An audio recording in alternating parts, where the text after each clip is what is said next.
نبی کریم صلی اللہ علیہ وسلم اور ان کے ساتھیوں کو اسلام کی تبلیغ سے روکنے کے لیے قریش کے سرداروں نے منصوبہ بنایا۔ انہوں نے یہ فیصلہ کیا کہ بنو ہاشم اور بنو مطلب کو مکہ کے باقی لوگوں سے الگ کر کے ان کے ساتھ ہر طرح کا تعلق ختم کر دیا جائے۔ اس مقصد کے لیے ایک معاہدہ لکھا گیا جس میں یہ طے ہوا کہ کوئی بھی ان کے ساتھ خرید و فروخت نہیں کرے گا، شادی بیاہ نہیں کرے گا اور نہ ہی کسی طرح کی مدد دے گا۔ یہ محاصرہ تقریباً 3 سال تک جاری رہا، جس کے دوران نبی کریم صلی اللہ علیہ وسلم اور ان کے ساتھیوں کو سخت مشکلات اور بھوک پیاس کا سامنا کرنا پڑا۔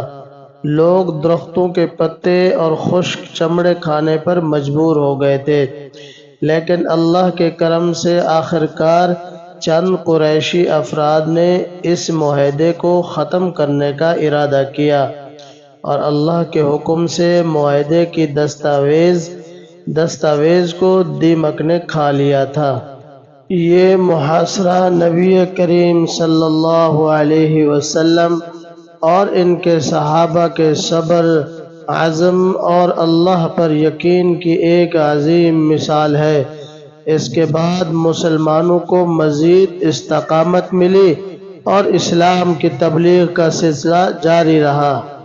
محاصرے کے 3 سال بعد کچھ نرم دل قریشیوں نے بنو ہاشم اور بنو مطلب کی اس مشکل صورتحال پر ہمدردی ظاہر کی۔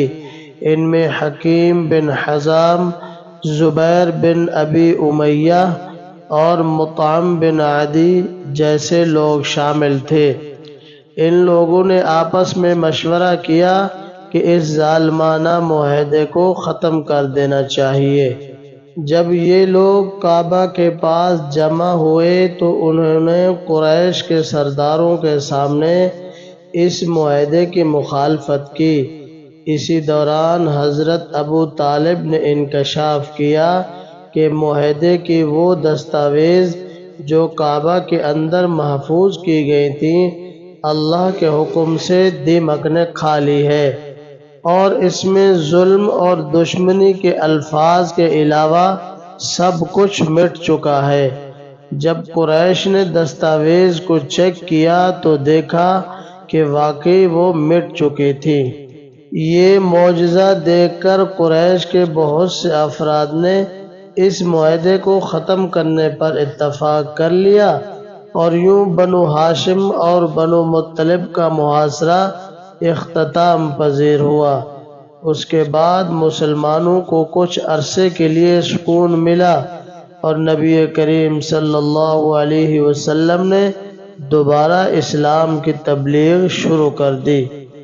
شعب ابی طالب کا واقعہ ہمیں یہ سبق دیتا ہے کہ جب ایک انسان اللہ پر توکل رکھتا ہے اور حق پر قائم رہتا ہے تو اللہ تعالیٰ اپنی مدد و نصرت سے ضرور نوازتا ہے۔ یہ واقعہ صبر، استقامت اور اللہ کی طرف سے رحمت کی ایک عظیم مثال ہے جو مسلمانوں کو ہمیشہ یاد رہتی ہے۔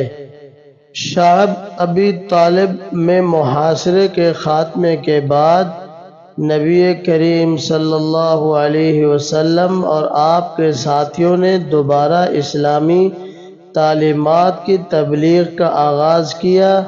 یہ دور مسلمانوں کے لیے امید کی ایک نئی کرن لے کر آیا، لیکن ساتھ ہی یہ بھی جاننا ضروری ہے کہ حالات ابھی بھی کٹھن تھے۔ محاصرہ ختم ہونے کے بعد قریش نے اپنے پرانے رویے کو جاری رکھا۔ نبی کریم صلی اللہ علیہ وسلم اور مسلمانوں کے خلاف مختلف انداز میں مظالم کیے جانے لگے۔ بعض افراد کو سختی سے دبا کر اسلام قبول کرنے سے روکا گیا۔ اس کے باوجود نبی کریم صلی اللہ علیہ وسلم کی رہنمائی میں مسلمان اپنی دعوت اور تبلیغ جاری رکھتے رہے۔ اس دوران نبی کریم صلی اللہ علیہ وسلم کی پہلی بیوی حضرت خدیجہ رضی اللہ تعالی عنہا کا انتقال ہوا۔ ان کی وفات نے آپ صلی اللہ علیہ وسلم کو گہرے صدمے میں مبتلا کر دیا۔ حضرت خدیجہ رضی اللہ تعالی عنہا نے نہ صرف آپ صلی اللہ علیہ وسلم کی زندگی میں ایک اہم کردار ادا کیا تھا بلکہ وہ آپ صلی اللہ علیہ وسلم کی حامی اور مشیر بھی تھیں۔ ان کے بعد نبی کریم صلی اللہ علیہ وسلم نے ایک اور بڑی مصیبت کا سامنا کیا جب آپ کے چچا اور سرپرست حضرت ابو طالب بھی اسی سال وفات پا گئے۔ اپنی مشکلات کا سامنا کرنے کے بعد نبی کریم صلی اللہ علیہ وسلم نے طائف جانے کا فیصلہ کیا تاکہ وہاں اسلام کی دعوت پیش کریں۔ طائف میں آپ صلی اللہ علیہ وسلم نے قبائل کے سرداروں سے ملاقات کی، مگر افسوس کہ انہوں نے آپ کی بات کو سنجیدگی سے نہیں لیا۔ اس کے نتیجے میں نبی کریم صلی اللہ علیہ وسلم کو طائف کی گلیوں میں شدید اذیت کا سامنا کرنا پڑا۔ بچوں اور بدماشوں نے آپ کو سنگسار کیا اور آپ صلی اللہ علیہ وسلم زخموں سے چور ہو گئے۔ نبی کریم صلی اللہ علیہ وسلم نے اپنی پوری کوشش کی کہ وہ اپنی قوم کو ہدایت دے۔ طائف سے واپس آنے پر آپ صلی اللہ علیہ وسلم نے اپنی مصیبتوں اور دکھوں کا ذکر اللہ کے سامنے کیا۔ اس وقت اللہ نے آپ صلی اللہ علیہ وسلم کو جبرائیل علیہ السلام کے ذریعے تسلی دی اور ایک نئی امید دی۔ اس کٹھن وقت میں اللہ تعالی نے نبی کریم صلی اللہ علیہ وسلم کو معراج کا شرف عطا فرمایا۔ معراج میں آپ صلی اللہ علیہ وسلم کو آسمانوں کا سفر کرایا گیا، جہاں آپ نے مختلف انبیاء سے ملاقات کی اور اللہ کی رضا کے لیے نماز کی فریضت کا حکم پایا۔